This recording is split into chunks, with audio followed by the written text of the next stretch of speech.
Reaction continues to pour in on yesterday's shocking contraction of the GDP by 3.2%, causing the rand to weaken by around 1% against a basket of major currencies. We're now joined via Skype by COSATU spokesperson Sizwe Phamla to get what the Union Federation makes of this latest development of events. Mr. Phamla, firstly, what do you make of the contraction of the GDP by 3.2% in the first quarter?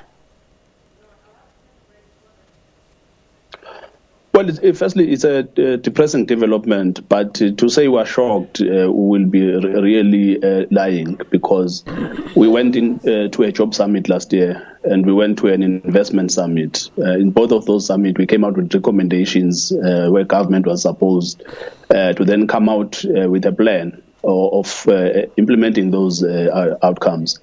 But almost 4 months down the line, there's nothing coming out of the National Treasury and the entire government to really give us a sense that they are ready to implement the recommendations coming out of that summit. So when you look at the numbers, the question that has to be asked is, what did we expect? Because there's nothing really that has been done to kickstart this economy. So we were never going to turn around this economy through prayer. If we go into meetings, you come out with recommendations and outcomes, and no one is prepared to implement them. And of course, this is what we are going to get. I really like what you're saying. It's so refreshing. You're saying that based on evidence, you were able to tell that we would be here today. What are organizations such as yourselves doing to take the South African community along with you to understand that this is the trajectory we're on, what is causing it, and how can we make it turn around? Look, for an example, we are the ones who actually demanded a job summit, because we felt that as stakeholders we needed to act as constructive partners, sit around the table, see what is it that we can do, working collectively together. So we expect government to then come on board and implement these recommendations. We also met with the minister, because everyone likes to talk about small medium enterprises, to say they are the future, they are the ones who are going to help us kickstart the economy and absorb the unemployed. But no one seems to have a plan as to what needs to be done to help these small medium enterprises. If you look at the price of fuel that you were talking about a couple of minutes ago, it is really killing some of these small businesses. And we met with the government last year to say, look, we need to investigate the possibility of a fuel price cap as a way of exploring a way of easing the burden that both the consumers but also and the businesses are feeling when it comes to these issues. So as COSATU, we've been coming out with a lot of recommendations, and we have made it very clear to government in our interactions to say, if you look at what is wrong with this economy, when you have an untransformed financial sector that is really more interested in giving consumers consumption lending instead of productive lending, you are going to continue to face this challenge. Government cannot outsource its developmental agenda to the sector. We do need a state financial institution that can help with productive lending and give these small medium enterprises affordable finance so that they expand their operation and they grow this economy. What evidence does COSATU have that a fuel price cap could solve the situation in terms of increasing the price of living continuing to go up, but then create other problems in terms of scaring away investors, for argument's sake?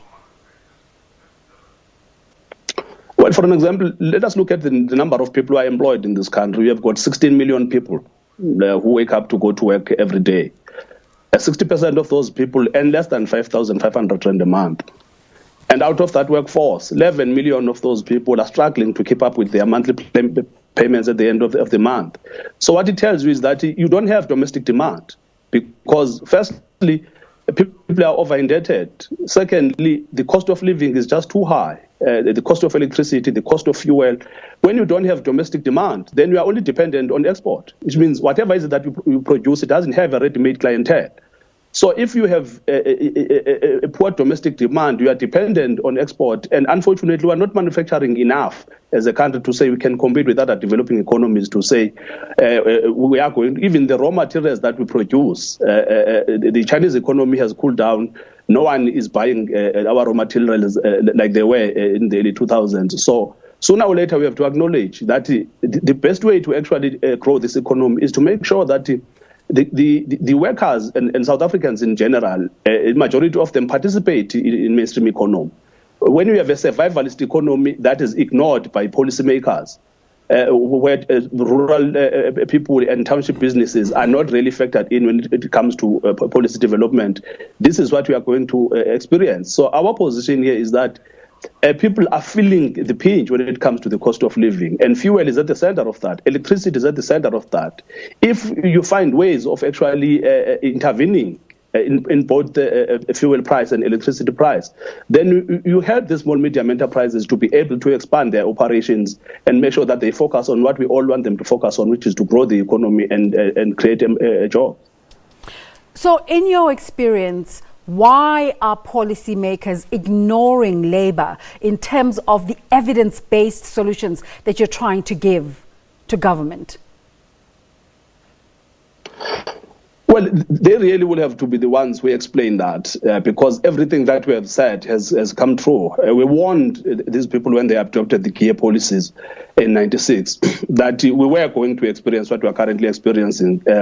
Plus or minus 6 years ago, we warned them that the NDP as a policy document wasn't really going to help us to reduce unemployment and take us to Vision 2030. All of the goals that were set in the NDP, we said with the labor chapter and the economic chapter, that really is not tinkering with the structure of the economy. We're never going to achieve anything. And the National Planning Commission has only come out recently to say now they understand what we were saying. They agree with us that their projections need to be revised. But they are not admitting the fact that we were right in saying that there's something wrong with the labor and economic chapters of the NDP. So they are the ones who need to explain as to why are they holding on to the policies that have led us to where we are sitting at 27% unemployment, 17 million people on welfare, and widening inequalities. Are you suggesting then that COSATU is not an equal partner in the tripartite alliance? No, this has nothing to do with the alliance, because if you look at the literature of the alliance, if you look at the ANC resolutions, actually, they resemble the literature of COSATU. Actually, if you look at the outcomes of the Nasrec conference, everything that is there is what COSATU has been preaching for the last 2 decades. The problem is that you have then a situation where the ANC itself is unable to monitor what its own deployees in government are doing. As I'm talking to you now, no one is sure what did the ANC Lekgotla say when it comes to the issue of the Reserve Bank, because we have got so many voices coming out and presenting their own interpretations. This has nothing to do with the alliance. It has a lot to do with an ANC that is unable to actually manage its own deployees that it sends to government, and they end up interpreting the resolutions, water them down, sometimes just handing them over to the private sector. So we're here now, the economy is contracting. As an organization that looks out for workers, what are you saying to your constituencies, the members of all those unions that you represent? Well, for us, what we are saying is that for us as workers, if we are to achieve any of the goals that we have set ourselves, we need to unite. The time for differences now is over. We have to do away with sectarianism. The issue of union T-shirts and affiliation, we have to forget about that. All of the unions, the organized and unorganized in this country, need to unite so that we can add weight to our voice when it comes to policy issues. If we are divided, we will continue on the same trajectory where we engage with government, but nothing ever gets implemented. For us to make sure that all of these resolutions, all of these ideas that we have submitted before are taken seriously, we need to unite as workers, because if we do not support each other in this instance, we will meet each other on the unemployment line. It's about time all trade union federations in this country, all the workers, because the fact of the matter is that It's no longer the issue of low-skilled workforce that is actually being retrenched. It's the professionals now who are being retrenched. If you look at the bank like Standard Bank shutting down branches, those people are qualified, experienced professionals who are going to find themselves on the unemployment line. So the era of saying that only the low-skilled workforce is exposed to these circumstances, to these situations, is over. So we are urging all trade union federations and workers in general to unite so that we can then coerce and push government to implement all of these resolutions that we have voted for. Because if you look at the manifesto, it actually talks to a state-driven growth path. But when you listen to what people are saying, they still believe that you can outsource a government's developmental mandate to the private sector, which is not what we've voted for as the people of South Africa. So one of the reasons that have been advanced as the reason for this recent petrol price hike is the introduction of carbon tax announced by the Minister of Finance, Tito Mboweni, in his previous budget speech. What kind of conversations has COSATU been having, just looking forward to this hike? What conversations have you been having about the impacts, the possible impacts that this tax would have on commuters, on workers? Actually, we raised this issue when we were engaging with them to say it's not that we don't acknowledge what they are trying to achieve. But we said the economic circumstances just do not allow for the introduction of this carbon tax, at least right now. We did argue that government could have delayed this because we don't have an economy that can absorb the impact that this is going to have. Unfortunately, you do have this situation where the National Treasury really bullies this government into submission when it comes to these kinds of conversations. Now, they are the ones who then have to explain, to say what was the rationale behind introducing carbon tax when you have an economy that is on its knees. Because now what it is doing, it is really decimating this economy. And they could have delayed this. No one is saying that we don't need something like carbon tax in this country. But the fact of the matter is that when we have an economy that is forever in recession, because this economy hasn't grown for the last 4 years. If you look at the quarters, it's really been flattering to deceive. And everyone who's been observing this economy would have appreciated the arguments that COSATU put forward to say some of the policies that are good, that we are not opposed to, can be delayed when you look at the bigger picture, because the bigger picture here is that we need to grow this economy and we need to make sure that this economy grows and absorb the unemployed. We cannot just say we're going to be idealistic in adopting policies while we abandon the poor and leave them to their own devices. So one of the biggest aims of the new administration is the renewal and growth of the economy. If they get this right, your constitution, which is workers, will benefit from this. How are you contributing to this conversation? Well, we've been engaging, and we're constantly engaging at Network. We're constantly engaging with the government and the president. But we are worried. We have to say this. We are worried because if you listen to the president and you listen to the Minister of Finance and his deputy, they seem to believe that foreign direct investment is the panacea to all of our economic ills. And as COSATU, we just don't believe that. Firstly, we need to transform this economy.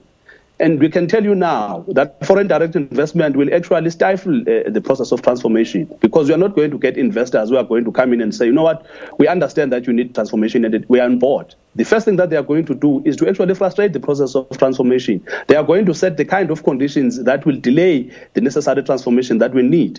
Secondly, foreign direct investment, while it is good, we are not saying that it is not good, it does actually create external dependence. And as a country, we have learned that we cannot continue to be dependent on foreigners, because one of the things that they are going to do is to demand that we loosen our exchange control so that they can repatriate their profits and take them out of this country. We think the president should be focusing on really the investment strike that is ongoing. They reduced the corporate tax from 34% to 28% 5 years ago. Instead of these profits being invested back into the economy, they are either taken out of this country by the South African businesses, or they are just lying around in in their bank accounts. So what we need to see government doing is to engage with the private sector, make sure that they abandon the investment strike they've been embarking upon for the last couple of years. And also, if they fail, the government needs to start wielding a big axe. There's nothing that stops government to come out with ways of taxing that money, because these businesses have to be reminded that they made these profits out of the government policies, the infrastructure, the education system, and the resources of this country. Thank you so much for making the time to talk to us this morning, Mr. Phamla.